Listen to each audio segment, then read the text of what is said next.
Shalom. First and foremost, I want to give all praises, honor, and glory to Yahweh, Bahasham, Yahweh Shai, Bahasham, Rakak Wadash. Double honors to the elders and the apostles of Great Millstone, and peace and blessings to the elect. And I was looking for a title for this lesson. I was pretty much looking for a topic to go into, and Spirit, hit me with a few precepts. So, Lord willing, I'm going to go through that. I just thought of the title Raw. All right. And it lines up with the precepts that I have in here, because that's exactly what it's going to be. All right. It's going to be raw, uncut, unfiltered, unadulterated. Okay. And what I mean by it is ultimately the things, the horrific calamities that are about to come to pass. And in the coming, weeks and months, as more information comes out and as the picture gets clearer and clearer, and as reality and prophecy screams louder and louder, people are going to have to start facing what real life looks like now. And it's going to be raw, and you're not going to be able to pause it like a movie. You're not going to be able to take a break. You're not going to have some emergency backup. It's just going to be you and whatever Yahweh Ba'ashem Yahweh Shai has in store for you. Okay? And a lot of people are not prepared to go through these things because they never actually believed that these things would take place. And they never actually took the time to prepare their minds, to prepare their spirit, to prepare themselves for the things that are coming to pass. See, it's one thing to say you believe, and it's one thing to, push this word and teach this doctrine, but it's another thing to experience the things that you're talking about. Okay, the food scarcity. See, it's one thing to say, yeah, the time is gonna come when we might have to go a couple of days without eating, but it's another thing to actually go through that, because when you say that now, you have food in your fridge, likely. The chances are you can, after the lesson, you can go and eat, or whatever the case is. But when you're in that situation and you're actually feeling the hunger, and things are looking desperate and chaotic out here, are you going to be able to stick to that? Because it is going to be raw. And the brutal and horrific and swift judgments that Yahweh Ba'ashem Yahushua is going to bring is also going to be raw.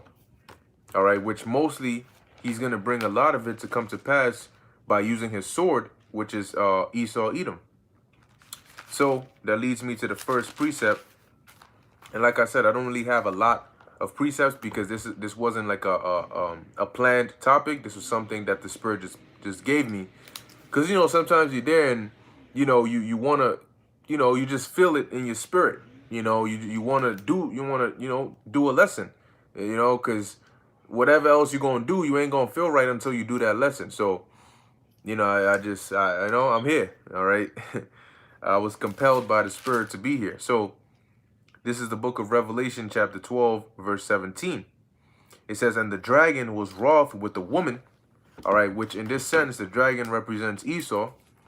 Okay, at times you may read it, which overall it's really mainly talking about Esau, but sometimes it could be referring to him in the past or in the present, as a certain empire or a certain, condition. But Revelation 12 and 17, and the dragon was wroth, meaning it was upset, angry with the woman, and the woman represents Israel, and went to make war with the remnant of her seed. And who are the remnant of the seed of Israel? The elect.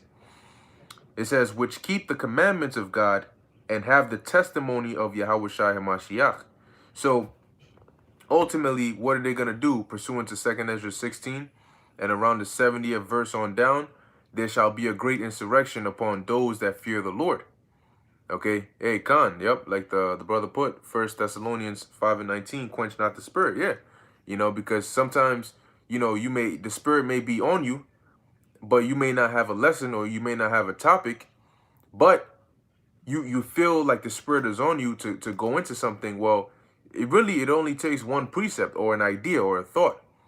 And when you start speaking, the fire will ignite. The Spirit will come down. Okay, and you go from one to another, because even when we plan a lesson to go into, however we go into the lesson is through the spirit of Yahweh Ba'ashem Yahushai.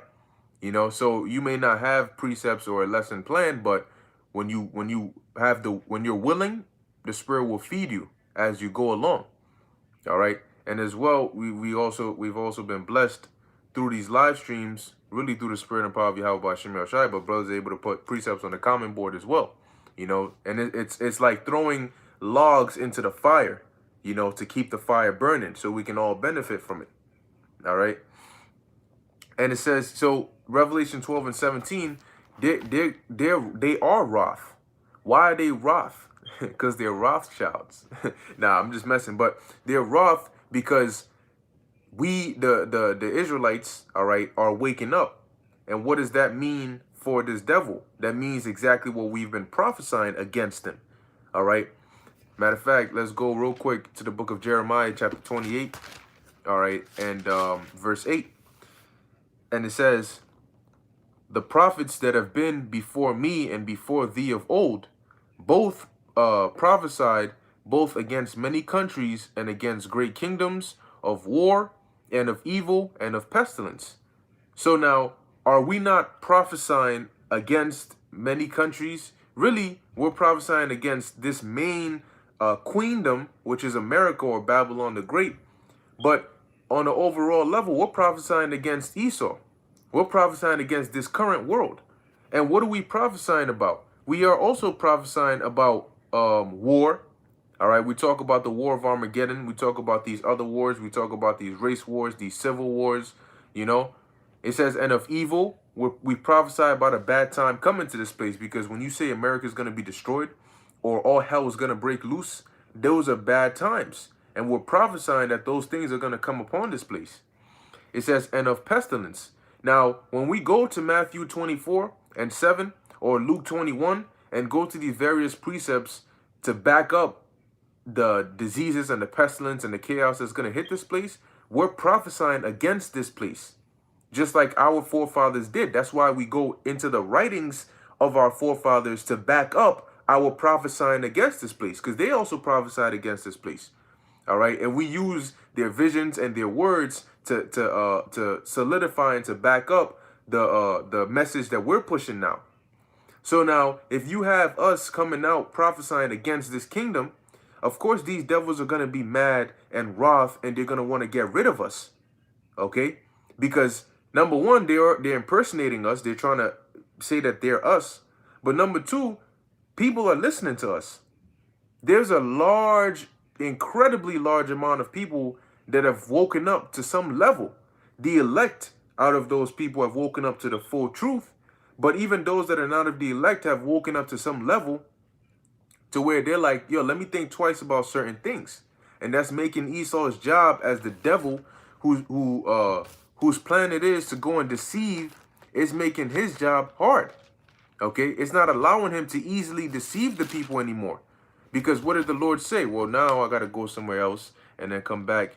Isaiah 27, okay? I believe it's Isaiah 27, verse, let's see.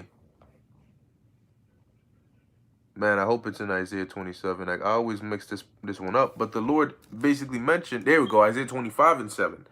It says, and he will destroy in this mountain the face of the covering cast over all people, and the veil that is spread over all nations. Now, how ultimately was that veil spread over all nations, and who was it really spread by? Let's go to the book of Revelation, chapter 20, verse, let's see, 7. It says, and when the 1,000 years are expired, Satan shall be loosed out of his prison, and shall go, and Satan here represents Esau. Okay, and he was in prison, meaning he was bound. And that 1,000-year period ended right when the Renaissance period began. You know, of course, you have a couple hundred years in between as things progressively get up. But that was Esau being loosed. And what was his job? To go and deceive the nations which are in the four quarters of the earth. Okay, it says Gog and Magog, to gather them together to battle, the number of whom is as the sand of the sea. But the main point we're focusing on is in the first part of this precept, where it says their job, well, him being loose was to deceive the nations. And in doing that, pursuant to Job 9 and 24, amongst various other precepts, he covered them. He covered with Isaiah 60 tells you that the gross darkness, the people. All right, so through Esau's deception, there was a veil cast over the people, but that veil is being destroyed. And ultimately, how is Yahweh Ba'Shem Yahushai taking that veil off? Let's go to the book of Second Thessalonians. Once I get it, the second chapter. Just bear with me while I flip these pages to it. All right, this is the book of Second Thessalonians, chapter 2, verse 7. I'm just going to hit the point. It says, "For the mystery of iniquity doth already work, which at the time was the Roman Empire. Only he who now letteth will let, and he who now letteth is the Most High." Okay, will let until he be taken out of the way, and the he who's going to be taken out of the way is Esau. "And then shall that wicked be revealed." Who is the wicked? Malachi 1 and 3 tells you that the wicked is pretty much as Esau, Edom. All right. It says, and then shall that wicked be revealed, whom the Lord shall consume with the spirit of his mouth. And who are the spirit of the Lord's mouth? The prophets. Matthew 10 and 20. "It is not ye that speak, but the spirit of your Father which speaketh in you." So we are used as vessels or mouthpieces for the Lord. So the Lord is going to destroy or consume this devil with the spirit of his mouth, and shall destroy with the brightness of his coming. And ultimately, when Yahweh Shai comes back, as he said, he is not going to meet them as a lamb. So he's not going to meet them as a man. All right.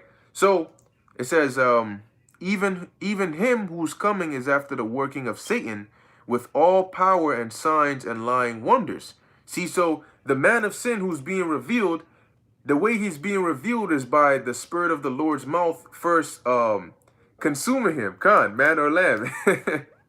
Yeah, shalom to all you tuning in. Yahweh Ba'Shem Yahushai Brakatham. All right. So in doing that, that veil is being destroyed, and in essence, these devils are being wroth. So guess what? They're gonna come down. That's why when you go to Revelation 12, it says that the dragon was wroth with the woman and went to make war with the remnant of her seed. All right. And ultimately, that's what they're gonna do. They're gonna come to make war. But what does it say in the book of Isaiah? Let's go to it real quick. Chapter 59, verse 19.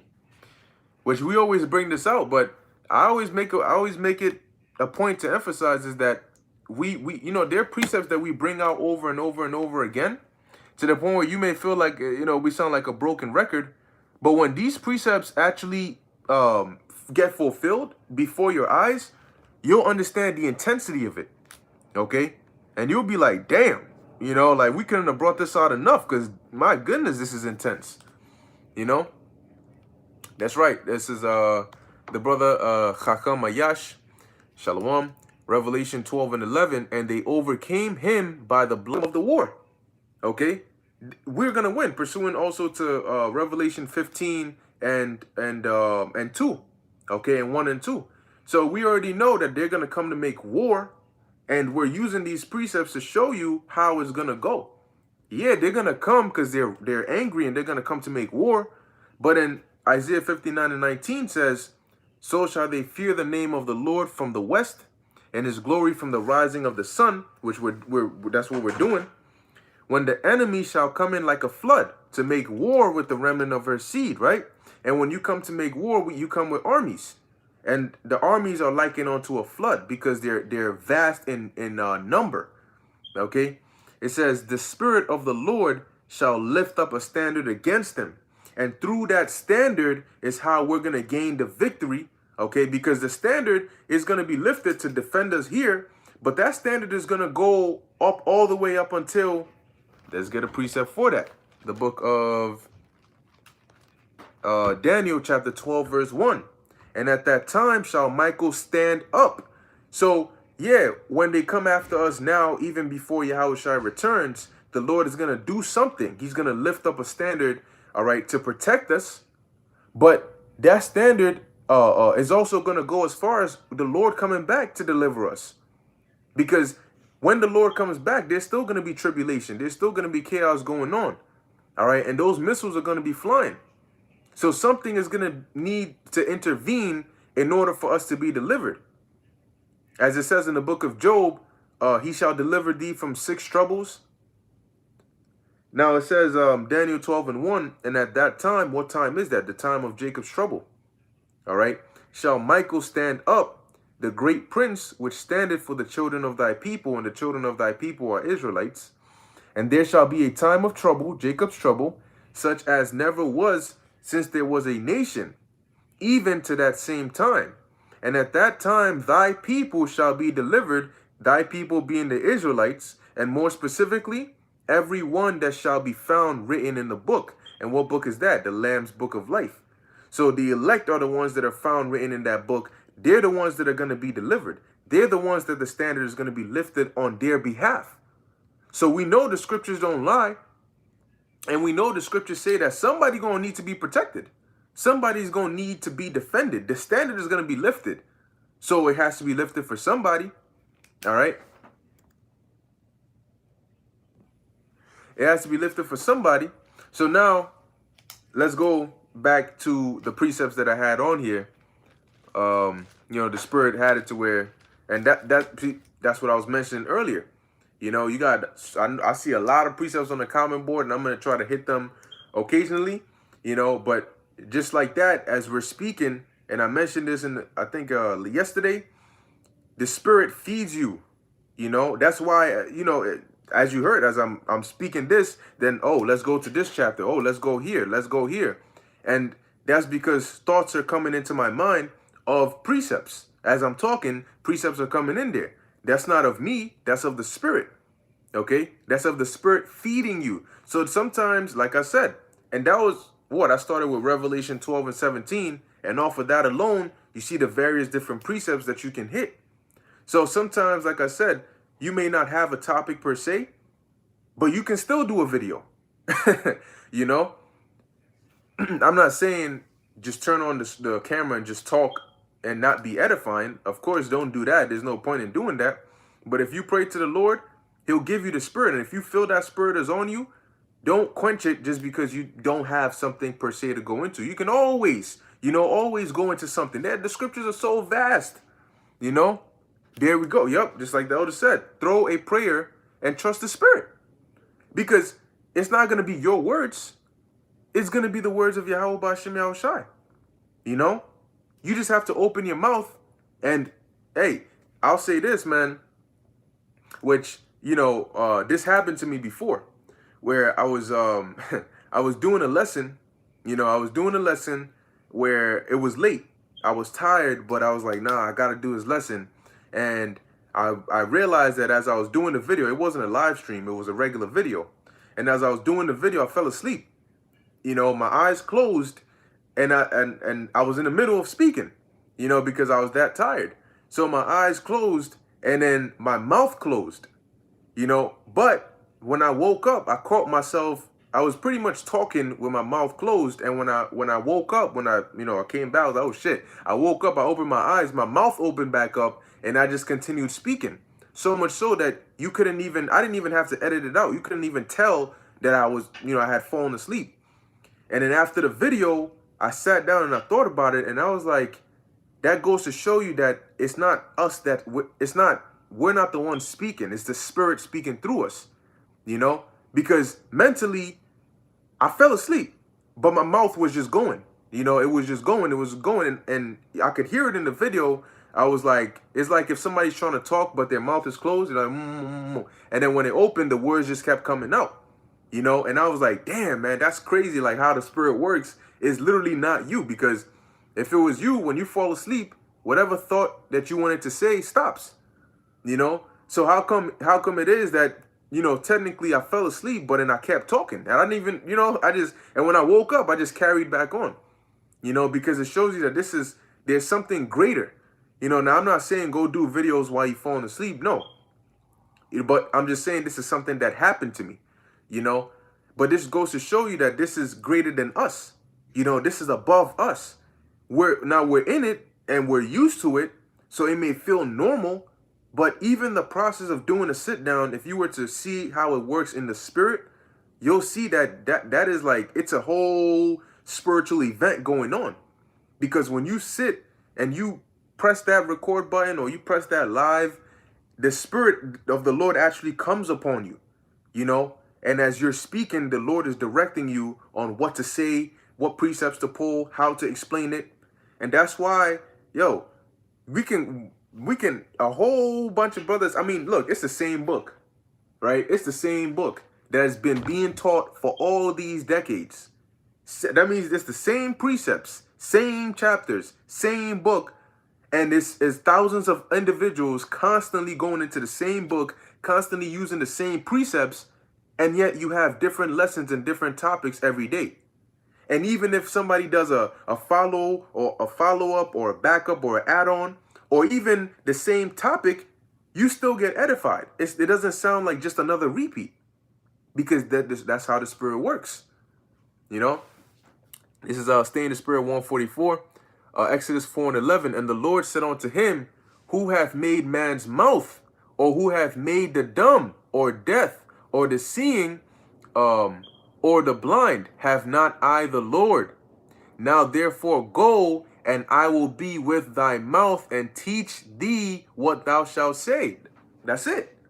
You know, that's it. So, and that's why the Lord also said, settle it therefore in your hearts, not to meditate on what you're going to say, for in that hour, the Lord is going to give you a mouth that, you know, and wisdom that none of your adversaries can gainsay nor resist. The Lord is going to put it in your spirit to say what he wants you to say, you know? So this thing is greater than us.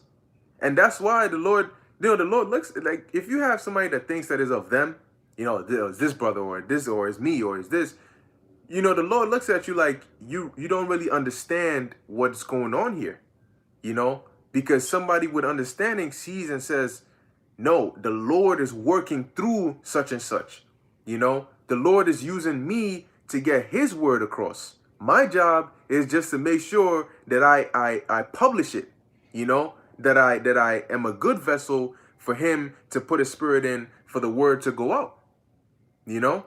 And that's all the Lord requires, for you to be a humble and obedient servant, because that's why you were put on this earth. The whole duty of man is to serve, fear the Lord, and to serve him, to follow his commandments. And we have been commanded to go out and, why do you think the main thing we're to do is to speak? That's the main thing right now. Our main thing is to speak. You know, everything pertaining to the gospel right now has to deal with, at the end of the day, speaking. You know, you read and you study, but you don't do that, so it just stays up here. When that individual that had the talent and went and buried it, he kept the knowledge up here.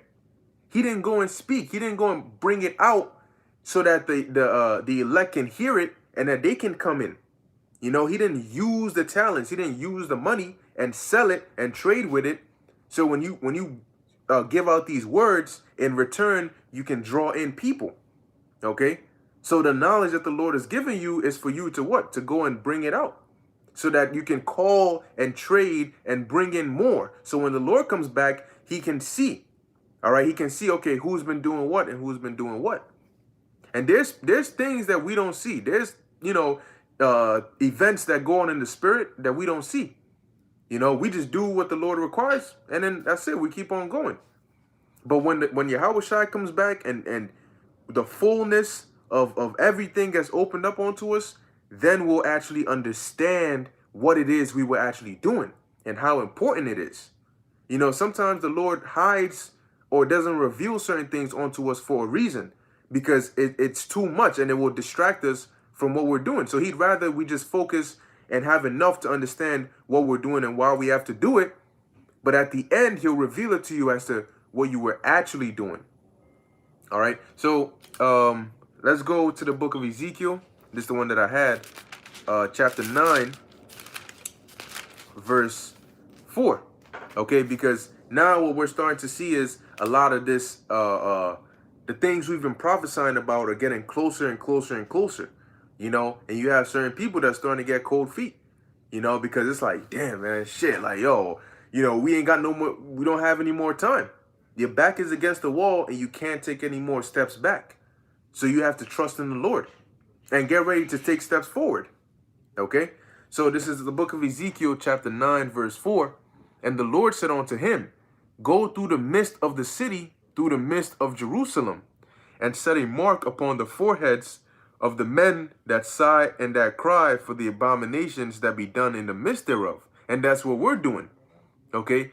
When we do these videos, or we go on the highways and byways, or when we just even groan or get angry at the things that are going on here, we're sighing and crying because of these abominations. And we're doing this work so that the Lord can see it, so that the elect can wake up the sooner, so that we can get out of here. All right? And it says, and to the others he said in mine hearing, go ye after him through the city and smite, meaning to kill. Let not your eyes spare, neither have ye pity. See, Yahweh Ba'ashem Yahushai he doesn't censor things, right? He's not about censorship.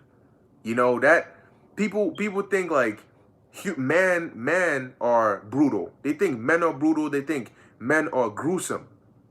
But they don't understand that the concept of brutality, all right, of cruelty, of anything as evil as your imagination will allow you to think of, comes from the Most High. You know, that's ultimately that's where it goes back to. You know, so people, they'll think of the Lord and they can't think of any evil or any scary things associated with him. You know, but when they think of man, they think of serial killers and people, you know, stab you in your jugular and you bleeding out and they're doing this, that, and the third. They don't realize the Most High is the one behind that. The Most High doesn't flinch. He ain't go, oh, damn, He doesn't do that. You know, he's looking at the joint because he's the one who ordered it. He's not going to sit there, oh, damn, that's shit, I got to turn around for this one. No. All right, so when it says, when he says smite, kill, brutal, cruel, that is the epitome of cruelty. When the Lord says he's going to be angry, we're going to witness what true anger looks like. When the Lord says it's going to be hell, we're going to witness what true hell looks like. Because you haven't seen hell until you've seen the Most High's hell. Do you understand that? All our concepts of hell and chaos and tribulation they're like mini versions of the Lord's concept of it. So when he unleashes it, then we're going to see, oh, that right there. See, that's anger. You want to talk about anger? That a whole country being desolate, from New York to California being burnt and nothing left. See, that's anger. You know, that's an example of anger right there. And, you know, you want to talk about a time like never before? Now, you're going to see a time like never before. And that's why I titled the video Raw. Because it's all going to happen raw. It's not going to be censored. You know, death is going to, you're going to witness death. Oh, yeah, you are. You know, by the time Yahushua gets here, you are going to witness death. All right, you're going to see it. It might stare you in the face a couple times. But depending on what the Lord's will is, it might just go another way. Okay? Now it says here, let not your eyes spare, neither have ye pity. And this was the commandment that the Lord gave the angels. Okay, the death angels to go and do. The death angel or the death angels, which it happened in the past, but you damn sure it's going to happen again in this time. Because it says that this time is going to be a time like never before. So if the Lord has sent angels to go and destroy people in the past, what do you think he's going to do now? Right? And it says here, neither have ye pity. So the Lord commanded them not to have pity. That means don't feel bad for them. Don't hesitate. Don't get emotions. What the hell is that? You know, you got a death angel coming to kill you. You start crying. And he's supposed to, oh, shit. That wasn't in the manual. You know, how to be a death angel 101 never mentioned that if they cry, what am I supposed to do? He whips out his little book. Okay, shit, he's crying. There's nothing in here on that. Call Gabriel. He's crying. I don't know what to, hell no. It says, in their wrath, they lay on sore strokes and they appease, or in their fury, they lay on sore strokes and they appease the wrath of him that made them. So the death angels are coming to do their best work so they can satisfy the Lord's anger. They're not coming and then you're going to cry a few tears and your mascara gets all messed up and so they fall back. Hell no. So the Lord commanded them not to have pity. And that's why in this time, they're not going to have pity as well. Okay, death is going to be lurking on every corner. People are going to be starving to death. And this isn't going to be like a movie. You know, in a movie, oh, at the last minute, just when you think it's all over, somebody pulls up. You know, they pull up, oh, hey, there's somebody here, let's help them out. You don't get happy ever. If you're not of the elect, you're not getting a happy ever after. However they say it. Happy ever after, or something like that. You're not getting that. You're not getting a white knight in shining armor coming to save the day. You're not getting the hero wins at the end. You're not getting that story. That's not how your story's going to end. We're reading about how your story's going to end in here. Okay? If you're not of the elect, man, it ain't going to be, at the end, the protagonist and no. This is going to be one of them movies that if you die of starvation, you die. That's it. What happened? The end. He died. Oh, well, I thought something was going to happen. No. No, that's real life. He died. All right. It says, slay utterly old and young. Okay. Both maids and little children. So you got people that think, oh, no, that's just a little girl. Oh, that's a woman. You wouldn't hit a woman. You know, oh, that's an old person. Boy, you pushed the old lady. What the hell is wrong with you, man? The Lord says, slay utterly old and young. It says here, and women, but come not near any, yeah. That's it. It says, but come not near any man upon whom is the mark. So out of old, young, women, children, maids, the most important were the men who had the mark. In the Hebrew is tawa, which is a mark exemption from judgment. Those are the ones that were exempt here. Now you see why a man is going to be made more precious than fine gold? Because the death angels and the harm and the danger is not going to be able to touch a man of the Lord. And in turn, those that are of the elect that are with them, the Lord is going to spread that protection over them. Okay? When you read in the book of Acts, many times you'll hear Paul, the Apostle Paul, tell somebody, oh, believe and thou and thy house shall be saved. Okay? But it's the order here. The Lord said, look, don't have pity. Kill. You could kill old, kill young. He didn't even say you could kill old or young. He said slay old and young, both maids and little children and women. But come not near any man upon whom is the mark. So people like to talk shit and look at us like we're crazy and we funny. But the way the Lord looks at us is what matters, because you know what? When the time comes and you're eating and they're starving, I'm telling you that they're not going to be, oh, Dad, his nose is too big. I don't want to get with him. I want somebody that's more sexy. He got the biceps. He's good. He got the nice worldly haircut. You know, he got this, he got that. Trust me, that's out the window. They don't want to, they ain't nobody going to care about that.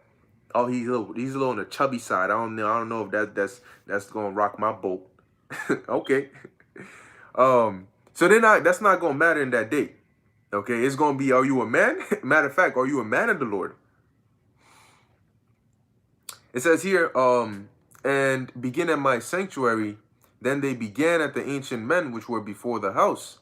And he said unto them, defile the house and fill the courts with the slain. Go ye forth. And they went forth and slew in the city. And guess what? They're going to do it again.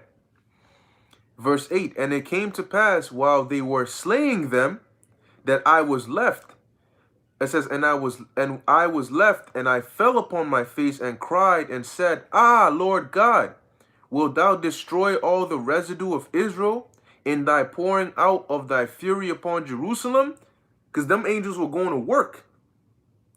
Verse 9, then said he unto me, the iniquity of the house of Israel and Judah is exceeding great, and the land is full of blood, and the city full of perverseness. For they say, the Lord hath forsaken the earth, and the Lord seeth not. And that's how Jacob's living now. They act like the Most High don't exist anymore. You know, like there's no consequences for their actions. They can do whatever the hell they want to do. So when the judgment comes, it's going to be raw. Verse 10. And as for me also, mine eyes shall not spare. You hear that? My eyes shall not spare, neither will I have pity, but I will recompense their way upon their head. And behold, the man clothed with linen, which had the inkhorn by his side, reported the matter, saying, I have done as thou hast commanded me. I've done the order. You wanted them dead? Done. And you see, the Most High had mercy in the past, because he there's times when he had to pull the angel back, but he still did it. This time, you want to know what's another reason why this is going to be a time like never before? Because in this time, the Most High is not going to pull those angels back. This time, as he says, he's not going to have pity. He's not going to bat an eye. He's not going to care. That's why he says, wake up the elect, have them activated, close the doors of mercy, then unleash the hell. So I don't got to have a filter. I don't got to have a chill. I don't have to slow down. I don't got to do any of that. Because if you're not a part of those that are on the other side when the door was closed, I don't give a damn who you are. It's open season. All right. And people are going to be getting hunted. All right. And it's going to be real brutal out here, man. Especially when them, and we keep saying it, but when that food disappears, shit. As it says in 2nd Ezra, then shall the full storehouses, all right, appear empty. Shit. People are going to be losing their minds, man. They're going to be losing their minds. You know, people in third world countries, they're used to having to go eat like once a day or maybe a couple of days and having to manage with that. They know what that's like. They know what it's like when there's a power outage or there's no electricity or you can barely get water or you have to walk to fetch water. They know these things. These people over here, these fat ass, chitlin eating ass, bald headed, nigga shit talking, bubblegum chewing ass niggas. Man, when this shit goes down, when they can't even go 3 hours without putting food in their mouth, without drinking some iced coffee, without consuming something. And then they have to go 12 hours. They have to go freaking 15 hours. They got to go 24 hours, 48 hours. You know what? They're going to lose it. They're going to lose it because they're going to be sitting there like, yo, fam, you hearing this dude's stomach grumbling so loud. You're like, what the hell is that sound? And then at some point, they're just going to go rogue because they're going to say, look, my mans, I'm going to eat. I'm going to eat. And so they're going to, when they're going to start scavenging. They're going to look into people's houses, and when there's nothing left, they're going to start looking for people. They're going to say, why do you think cannibalism happens? They're going to start looking for people and they're going to start eating. And man, look, man, it's going to be horrific. It's funny, but it's not, because it's going to be a sight to see. Imagine somebody cutting somebody's leg off, because, see, you got to kill the person. You got to kill the person. Then you got to eat the person, but you got to prepare the person. So you're going to have groups. Yeah, we ride or die. We sticking together. Yeah, we sticking together till there's no food. Then we looking for the weakest link. Now they start looking at this. Now this person finds himself excluded. Yeah, like the brother said, in The Walking Dead, they show you that. This person finds himself excluded from the conversations. Nobody's talking to him. He's a little chubby. People just looking at him sideways. Dude's got crusty ass, dry ass lips. You can't even swallow your saliva right. And they start looking at this dude. And what are they going to do? They're going to plot. They're going to kill his ass. And then they're going to do something and eat him. Because they're going to be so hungry. So hungry that they don't know what to do. So much so that eating human meat is not going to bother them because they're so hungry. And they're not used to that. And their body doesn't know how to react. All it's telling them is put something in here now. And so they go and they do that. So it's going to get real desperate out here, man. And you're going to have these food riots and this chaos. And at that point where somebody's willing to eat another human being to survive, you think if you come to them and tell them, hey, all you got to do is let us put this inside you and you can have the food you want. You can have that chicken.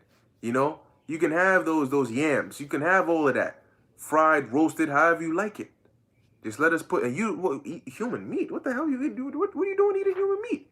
Look at all this. They lift up the freaking, what they call that thing? The sheet. They lift up the sheet, and they show you all manner of nice ass food. Here it is. There's a food scarcity, but they got all this shit right here.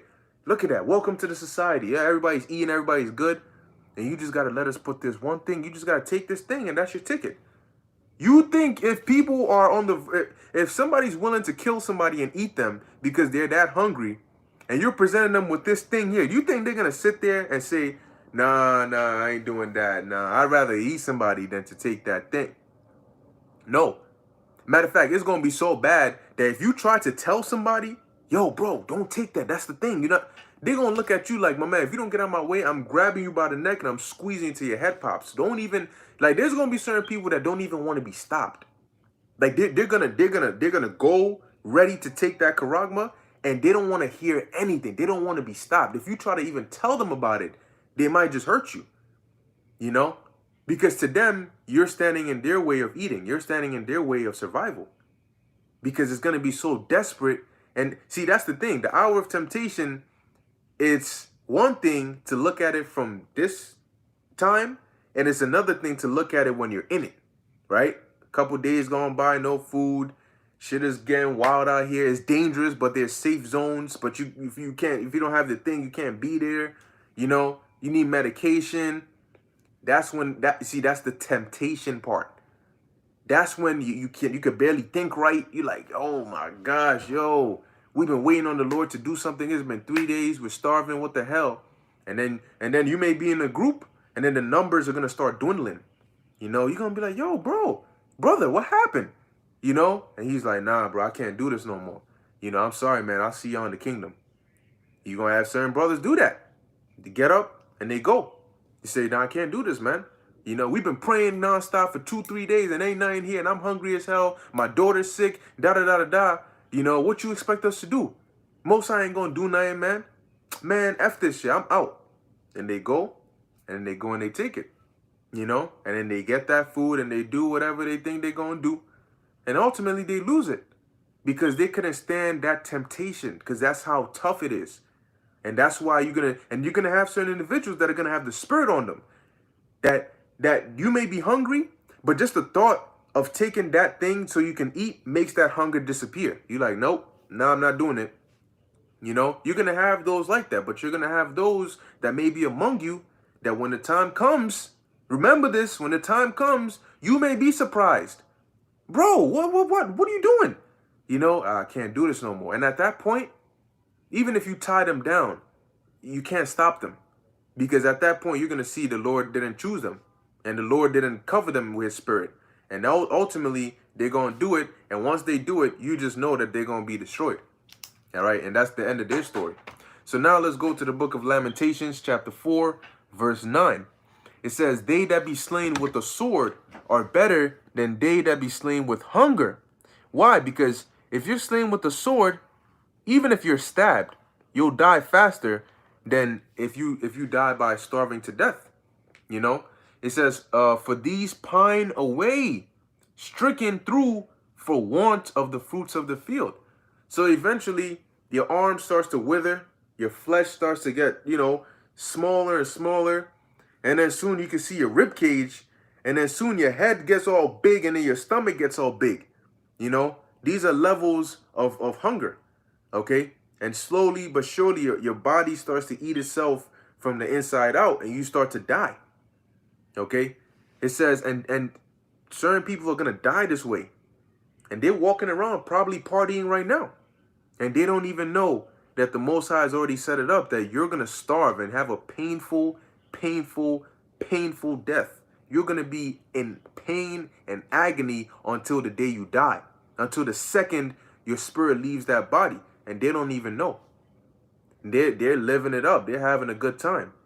But in that moment, when they're laying there on that cold concrete pavement, you know, so weak they can't even get up, they're going to remember all these things. They're going to meditate on all these things. And they're going to think in their mind, damn, was all that partying and all that stupid shit that I did with my life, what did I actually do? Was it worth it? How did I end up here? You know, I'm just going to die like this. This shit hurt. People are going to be put in situations like that, man. And that's why it's going to be raw, because the Most High is going to be watching. And he's not even, it's not just that the Most High is not going to lift up a finger to help you. He's going to use that finger to do that to you. All right. Verse 10, the hands of the pitiful women. Check this out. The hands of the pitiful women have sodden their own children. They were their meat, meaning food, in the destruction of the daughter of my people. their own children were their what? Their meat, meaning their food, meaning they ate their own children, right? Women ate their own children. Now, please think about it for a second, right? If you have kids, think about it. You look at your child and think in your head, could you actually eat your child? You look at your child that looks to you for everything, you know? You're a young ass child. You're always providing for the child. You put your life in danger for this child. And you're going to sit there and look at that child and you're going to kill him and eat him? Well, it happened in the past. Do you see how bad it's going to get? You have to ask yourself, what condition would I have to be in to actually eat my own kids? That my son or my daughter that I'm looking at right there, what condition would I have to be in for me to think that it's okay to kill them and prepare them and eat them? Came out of me, going back into me, you know? But guess what? Those conditions are what's coming very soon, and people are gonna be, hell no, what the hell are you talking about? Me bugging out. Man, you even look at somebody's child the wrong way. You know, I witnessed it. I was, in school, the teacher says something, oh my gosh, this child goes and brings their mom or their parents. Shit, that teacher's gonna be lucky that go come. Who the you touching my child, man? I'll beat you. See me outside, I'll beat you. Matter of fact, I'll be waiting for you after this class ends. I'm gonna beat your ass. I'm gonna drag you through the street, man. You don't mess with my child. They go in, and you like, damn, look at all that overprotectiveness, and that same mother can turn around and eat that same child. It's gonna be real chaotic out here, and they're gonna be real desperate to have to do something like that. But it's not impossible. All right. Verse 11, it says, the Lord hath accomplished his fury. He hath poured out his fierce anger, and hath kindled a fire in Zion, and it hath devoured the foundations thereof raw. All right, because that's how it's going to devour them, raw. Okay, uncut. Now let's go to the book of Isaiah, chapter 24. I'm just gonna hit the point. Isaiah chapter 24, start at verse 10. This is Isaiah chapter 24, verse 10. It says, the city of confusion is broken down. Every house is shut up, that no man may come in. There is a crying for wine in the streets. All joy is darkened, and that wine represents this truth, this knowledge. Okay? So people are going to be seeking, because what comes with this knowledge? Isaiah 33:6, stability, right? Understanding what's going on. I know what to do. I know what's happening. I'm cool. People are going to be seeking answers. They're going to have a whole lot of questions and no answers. So they're going to be seeking that. They're going to be seeking direction. They're going to be seeking, well, what do we do? Right? It says here, verse 11, there is a crying for wine in the streets. All joy is darkened. The mirth of the land is gone. So all the partying and the giggling and the merry spirit, gone. Ain't nobody going to be laughing. People are going to forget how to smile. And in the I'm talking about people who are going to be going through it. Because we all going to be in it, but the Lord said that his servants are going to eat and rejoice. But the rest who are really catching that hell, they're going to forget what it's like to smile. And if they do smile, there's going to be a big thing. They're going to be like, yo, wow, I just smiled, shit. I almost forgot what that feels like. Because that's how bad it's going to be. Like in the movie I Am Legend. It got so bad, he was so isolated, he forgot what it was like to interact with people. Dude was talking to mannequins and all of that. Verse 12 is, and verse 11 again, there is a crying for wine in the streets. All joy is darkened. The mirth of the land is gone. In the city is left desolation, and the gate is smitten with destruction. So there's so much more things to happen than whatever you see going on right now. This is just, like Yahushua said, the beginning of sorrows. And you're going to understand why it is that we take the word of Yahweh Ba'ashem Yahushua so seriously. Because when people actually start seeing the Lord work, a lot of people is going to be to their detriment. They're going to, they're going to have that moment. Like, that. Okay, see, you ain't tell me all that. right? He's the one. They're the Yahweh Ba'Shem Yahushai. That's the Yahweh Ba'Shem Yahushai that you were talking about. Okay, it makes sense now. You know, that is going to hit people. You know, damn, now I see why y'all were out there in the cold in the winter and this and constantly doing this work. And regardless of what came your way, you never stopped because you feared him. They're going to see that.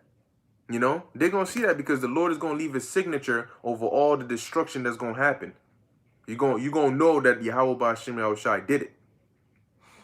So lastly, I'm going to finish it off here in the book of Isaiah chapter 65, starting at verse 12.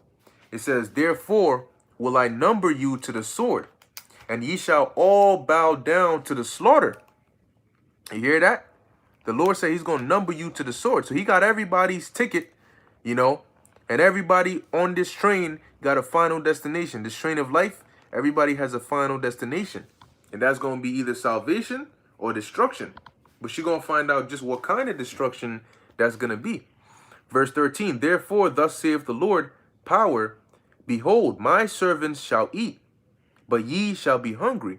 So they look at us now like, haha, look, you can't go into the store. You can't do this. You can't do anything if you don't comply. Well, that's not really up for you to decide. Because like we say, okay, get your pass, go into the supermarket, but good luck finding anything in there. Oh, see, there, yeah, oh, yeah, that's when the problem comes in, right? Yeah, you can have access to it, but is there any of it left? You know? So when that time comes, you could be the richest man alive. If there ain't no food to buy, you're going to starve. It doesn't matter how much money you have. But in that time, the Lord said, what? My servant shall eat, but ye shall be hungry. Behold, my servant, and the Lord is not asking us to take no, no juice works, no juicy juice. All right? He ain't asking for any of that. He just says, look, hey, man, just follow my instructions. Just serve me, faithfully. And that's it. That's all the Lord is requiring. All right? So, Salakia.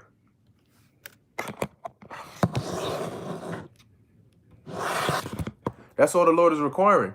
All right? So, continuing, it says, but ye shall be hungry. But how is that going to work? Wait, hold on. I thought these were the same people that, aren't they the same people that are getting the pass so they can go eat? They're the ones who are allowed to eat in restaurants. They're the ones who can go to these shopping centers. They're the ones who can go into the grocery stores. So how come we, the ones that are not allowed to do these things, the Lord said we're going to eat, but they're going to be hungry? It says, behold, my servant shall drink, but ye shall be thirsty. And being thirsty, man, that thing is a mofo, man. You go without water, man, I'm telling you, when you hit that point of thirst, that's not something you want to. And then on the flip side, you have people drinking, nice, cool, bev, water, whatever it may be. And you could just see, when you got a bottle that's like nice and cool, and then you see the water dripping from the side of it, and then you see the person drinking it, you could just hear them swallowing, gulping, and you can't have shit. You can't have shit, all because your dumb ass couldn't have faith in the Lord. You didn't see the point. You didn't see, well, how far is it going to take me? Well, I just got to believe? Hell no, you crazy. All right, what we going to see? We will be crazy. If it means that we're going to eat and we're going to survive and we're going to get delivered, that's beautiful, because if somebody's crazy in a crazy world, you do the math. It says, behold, my servant shall rejoice, but ye shall be ashamed. Why? Because we're going to rejoice that all these things are happening. We're going to say, Barakatah Yahweh Ba'Shem Yahushai, this is real, this is true, and we told your asses. But you're going to be ashamed because you're going to see that it's happening, but you're going to realize, oh, damn, they were right. We were wrong. It's over for us. It says, verse 14, behold, my servant shall sing for joy of heart, but ye shall cry for sorrow of heart, and shall howl for vexation of spirit. And ultimately, all these calamities that are being prepared and that are coming upon the face of the earth, they're coming and they'll test all of us, but they'll destroy those that the Lord doesn't have mercy on. Okay? And Lord willing, may we be a part of those that Yahweh Ba'Shem Yahushai has mercy on. And you got to show the Lord now. You have to invest. You got to put in that work, especially now. Now that we're so close that we see the destruction coming, we know that our time to do the work is short. So that means that it's like fourth quarter double overtime, and we're putting in the clock is counting down, and we're putting as much work as we can. So when the Lord says, boom, that's it. Hey, at least he either interrupts us while we're doing it, or at least we've done the best we could do, So that's pretty much it for this lesson. Hey, see where we're at, 55 minutes. Hey, like I said, I didn't have anything in particular planned, but I just trusted in the spirit, and, the water for the precepts that you brothers put on the comment board as well. It all helps, it all adds on to the lesson. All right. So with all these evils that are coming upon the face of the earth, man, may Yahweh B'Shem Yahushai have mercy on us all. Yahweh B'Shem Yahushai Brakatham. And in closing, I want to give all praises, honor, and glory to Yahweh B'Hashem Yahushai B'Hashem Rachak Udash. Until next time, Shalom.